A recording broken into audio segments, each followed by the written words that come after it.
Welcome to the deep dive, focusing on e-commerce psychology. Today, we're really digging into the source material you sent over on emotional elevation, creating meaningful brand moments. Yeah, it's a fascinating area. Definitely. Our mission, as always, is to unpack these sources and pull out the most important insights for you, the listener. Digging to the core of it. Exactly. And just quickly, this deep dive is powered by Growth Suite. Growth Suite helps you run smart discount campaigns on your store. You can test it for free on your Shopify store. Just find it on the Shopify App Store now and give it a try. Good to know. Okay, so emotional elevation, it sounds like more than just making customers happy, right? What did the sources say it actually is? They draw a really clear line. It's not just about general good feelings like maybe traditional emotional branding aims for. Right. Emotional elevation is about creating these peak moments, these really transformative experiences with a brand that, properly stand out. Peak moments, like Right. high points. Exactly. Think moments people don't just like, but they remember. They feel strongly about them, maybe even talk about them. So it's about impact, not just positive vibes. Precisely. Yeah. And the sources show this isn't just fluffy stuff. There's a real business case here. Okay. Brands that really nail this emotional elevation, they're seeing, on average, a 50% higher customer lifetime value. Wow, 50%. That's massive. It really changes the game from just transactions to building loyalty, doesn't it? It fundamentally shifts the relationship. Yeah, it turns customers into advocates. So 50% higher CLV makes you ask why, right? What's happening in our brains? Why do we respond so strongly to these moments? Well, the sources really go into the neuroscience here. Yeah. Our brains are basically hardwired for emotional connection. It's fundamental to how we operate. Makes sense. When you have one of these elevated emotional experiences with a brand, it's not just one part of the brain working. Multiple regions light up. Like what? You get dopamine, obviously, for reward and anticipation. That feels good. But crucially, the hippocampus gets involved. That's key for locking in long-term memories. Ah, so it's not just a fleeting feeling. It's actually being, physically encoded. Exactly. It's built into your memory structure. Mm. And the really interesting bit from the sources, when multiple brain areas fire together like this, you get a much richer, more durable memory imprint. Ah, stronger memory trace. Yeah, and this is why storytelling is so powerful, according to the sources. Hmm. They found story-driven marketing activates 7 times more brain regions than just hitting people with facts and figures. 7 times just by telling a story. 7 times more brain activity. Your brain is just way more engaged by a narrative structure. It pulls you in differently. That really highlights why it's not just a nice-to-have feature, isn't it? Storytelling is like a core tool for connection. It really is. And that becomes super important in today's market. We're just constantly bombarded with ads, with messages. Information overload, definitely. Yeah. So to cut through all that noise, you have to connect emotionally. It's almost the only way to stand out meaningfully now. And why is that need, that connection, particularly strong right now? The sources point to shifting consumer expectations. People today, they expect more than just a good product. They're actively looking for brands that reflect their own values. Their personal values. Yeah, there's research cited showing 70% of consumers prioritize brands that align with their personal values. 70%. That's a huge majority. So it's less about what you sell and more about what you stand for. Exactly. And how that resonates with the customer's own sense of self, their identity. Is there an example of that? Well, the classic one the sources bring up is Dove's Real Beauty campaign. They weren't just selling soap, were they? No, not at all. They tapped into this really widespread feeling, this value around authentic self-image, pushing back against unrealistic beauty standards. Right, it struck a chord. It created this deep emotional connection based on shared values. And the sources note it drove a significant, 20% sales growth. It shows how aligning with values translates to real business results. Okay, so we get what it is, why our brains latch onto it, why it's so vital now. The sources must talk about how brands actually do this, right? What are the psychological triggers? Yeah, they break down several key emotional triggers that really drive decisions and make memories stick. Joy and nostalgia are big ones. Like comfort food, but for brands. Sort of. Yeah. Think about Coca-Cola's Share a Coke campaign. Remember that? Oh, yeah, with the names on the bottles. People went crazy trying to find their name or friends' names. Exactly. That personalization tapped into the simple joy of finding your name, but also the nostalgia of sharing a Coke, maybe with family or friends. It felt personal, almost like a gift. It turned buying a drink into a little event, a search. It did. Then there's empowerment. That's another really potent trigger. Like feeling strong or capable. Yeah, Nikes just do it. Hmm. They rarely focus just on shoe technology, do they? No, it's always about the athlete, the effort, the achievement. Right. They sell the feeling of pushing your limits, achieving something great. It taps right into that universal human desire to overcome challenges, to reach our potential. So they're selling you your own potential, basically. In a way, yes. And belonging is another crucial one. The sources mentioned Xiaomi, the tech company. Okay. They built an incredibly loyal fan base, partly by involving customers directly in product development, making them feel like insiders. So they feel part of the club. Exactly. It fostered this powerful sense of exclusivity and belonging. You weren't just a customer, you were part of the Xiaomi community. Tapping into that fundamental need to belong to a group. And how does this all circle back to memory? You mentioned the hippocampus. Well, it reinforces memory consolidation. Those moments charged with emotion, joy, empowerment, belonging, especially if they're part of a narrative or a personal experience, they just stick so much better. Right. The sources have this amazing statistic. Stories are remembered 22 times better than just facts alone. 22 times. That's incredible. That alone makes the case for storytelling, doesn't it? It really does. And apparently, memory reinforcement even happens while we sleep. The brain is processing and storing those meaningful experiences. Wow. But these triggers aren't universal, surely. Does culture play a role? Hugely important. The sources definitely touch on cultural and demographic differences. A message focused on family and community might resonate deeply in a collectivist culture. But maybe less so in a more individualistic one. Exactly, where personal achievement might be the stronger trigger. And age matters too. Gen Z, for example, often prefers experiential interactions over just buying stuff. They want to do something with the brand. So you really need to understand your audience on a deep level. What works in one place might completely bomb somewhere else. Absolutely. Nuance is key. Okay, so knowing the why and the what, how do brands actually build these elevated moments? What are the practical strategies? Yes, it's where it gets really interesting. Storytelling frameworks are fundamental. The hero's journey is a classic structure. The Joseph Campbell idea. Yeah, and Apple used it brilliantly with their Think Different campaign. Apple wasn't the hero. The customer was the hero, the creative rebel, the innovator. Apple products were just the tools to help them on their journey. Ah, shifting the focus. Yeah. Making the customer the protagonist. Very clever. Very effective. Then there's sensory layering. This is about engaging multiple senses. Like we discussed with Lush. Exactly. Think walking into one of their stores. It's an assault on the senses in a good way.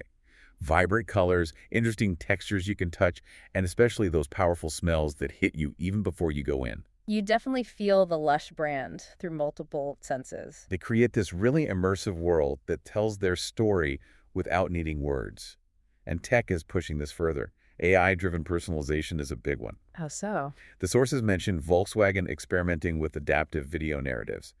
The story actually changes based on how you interact with it. So my version of the ad could be different from yours. Potentially, yeah. Creating a unique, personalized story path for each viewer. Much more engaging than a one-size-fits-all approach. That sounds really cool. What about experiences outside of, say, ads or websites? That's where experiential marketing comes in. Crafting memorable, real-world interactions. It's pop-up shops. That's one form. But also things like immersive retail. Yeah. Gentle Monster, the eyewear brand, designs its stores like elaborate art installations. Shopping becomes exploration, discovery. So the store itself is the experience. Right. And even small things count. Micro interactions in digital spaces. MailChimp is famous for those little animations or encouraging messages when you complete a task. Yeah, like the high five from the monkey mascot. It makes sending an email feel less like a chore. Exactly. It injects personality, a little moment of delight, into something functional. Gamification is huge, too. Like points and badges. Sometimes. But think broader. Spotify Wrapped is a perfect example. Oh, everyone loves Spotify Wrapped. Right. It takes your listening data and turns it into this personalized, highly shareable story of your year in music. It taps into nostalgia, identity, social connection. Just brilliant emotional design. It really becomes a cultural moment each year. And you mentioned multisensory again. Yeah, it's woven through many of these strategies. Yeah. It's about creating those richer memory imprints. Singapore Airlines, for instance, famously created a signature scent. A scent for an airline. Yeah, Stephen Fleury and Waters. They use it in the cabins on hot towels. It creates this unique olfactory trigger linked directly to their brand experience. Smell is powerfully linked to memory. I never thought about that, like a smell memory for a brand. Yeah, and sonic branding, too. Think of Intel's little five-note chime, Instantly recognizable. or Netflix's ta-dum sound. Ah, yes. You hear that, you know exactly what's coming. Anticipation. Exactly. These sounds create immediate brand association and trigger emotions, even without any visuals. So you've got stories, senses, experiences. How does technology help brands do this for potentially millions of customers?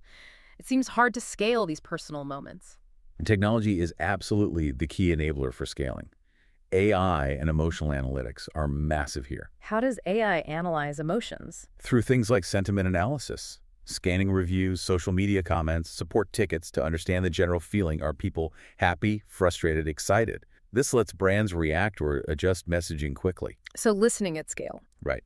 And generative AI can now help craft highly personalized messages, emails, even narratives tailored to individual preferences or emotional states far beyond what humans could do manually. So AI isn't just predicting what I might buy, but trying to understand how I might be feeling. That's the direction it's heading, moving towards emotional segmentation, targeting based on values, desired feelings, life stages, not just crude demographics. Interesting. And AR/VR. Big potential there, too. Think IKEA's Place app, letting you see how furniture looks in your actual room using AR. Oh yeah, that's super useful. Takes away the guesswork. It removes anxiety and creates a moment of excitement, of visualizing your future space.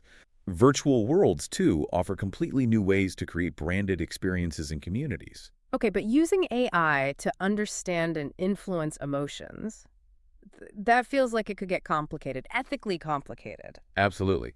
And the sources really emphasize this. There's a very fine, critical line between creating genuine connection and, frankly, manipulation. Right. Privacy is a huge concern. How is this emotional data being collected, stored, used?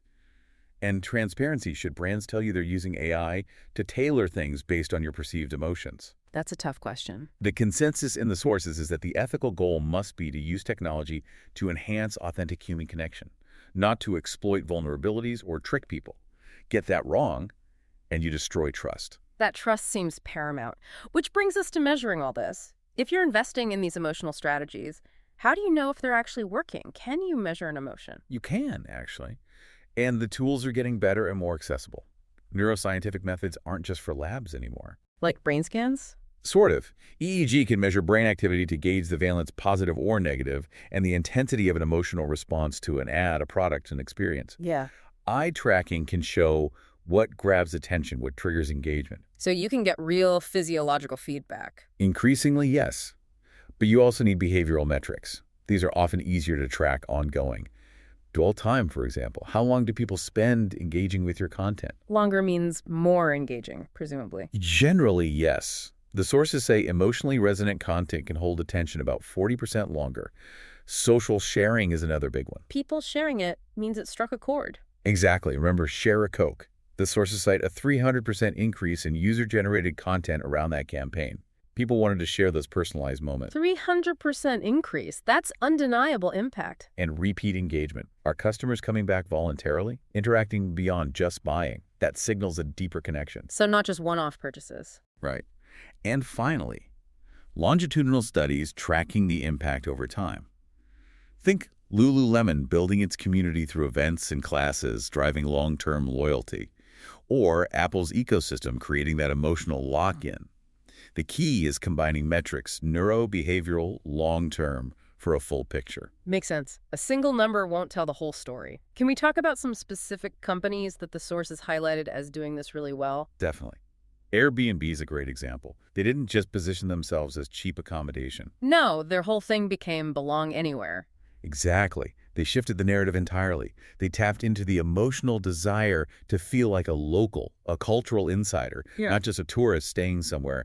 That reframing was incredibly powerful. It changed how people thought about travel and where they stayed. For sure. Patagonia is another classic case study mentioned. Their environmental activism isn't just marketing. It is their brand's emotional core. They really walked the talk. Yeah. Things like donating all their Black Friday sales, or that famous "don't buy this jacket" ad. It seems counterintuitive, but it builds intense loyalty among customers who share those deep environmental values. It's about shared purpose. That "don't buy this jacket" ad was bold. But it screamed authenticity, didn't it? It really did. The sources also look at crisis management through an emotional lens. Huawei facing trust issues, focused on transparency, third-party validators, review boards to rebuild that emotional connection of trustworthiness. Addressing the emotion directly. And Heineken, during the pandemic, they balanced acknowledging the real feeling of isolation with messages of hope for future connection, future shared moments. It felt more human. Yeah, more empathetic than just ignoring it. And cultural adaptation is vital. Almarai in the Middle East creates Ramadan campaigns focusing on family and generosity, hitting key cultural values during that specific time. Grab the ride-hailing app in Southeast Asia, tailors its emotional pitch. In Jakarta, maybe it's about the relief from traffic chaos. In Singapore, perhaps it's more about the satisfaction of efficiency and convenience. Different emotional needs in different contexts. So understanding the local emotional landscape is crucial. You can't just copy-paste. Absolutely not. Yeah. Which leads nicely into the potential downsides, the risks we touched on. Right. It's not all positive potential. What are the big pitfalls? Over-commercializing emotions is a major one. Greenwashing is a prime example, claiming environmental values without real commitment. Consumers see right through that lack of authenticity. And it destroys trust instantly. Completely. Exploitative messaging is another risk, targeting vulnerable groups or jumping on social movements just for profit without genuine support. It feels cynical and damaging. Authenticity is the only real safeguard. Sincerity matters. And cultural sensitivity failures. The sources mention Walmart struggling in Germany because their practices didn't align with local culture.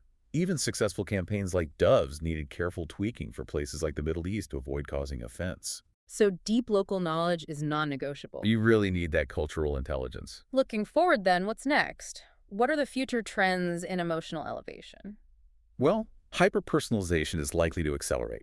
Think AI getting even better at understanding nuance, maybe even using biometric data from wearables to gauge mood in real time and adapt experiences accordingly.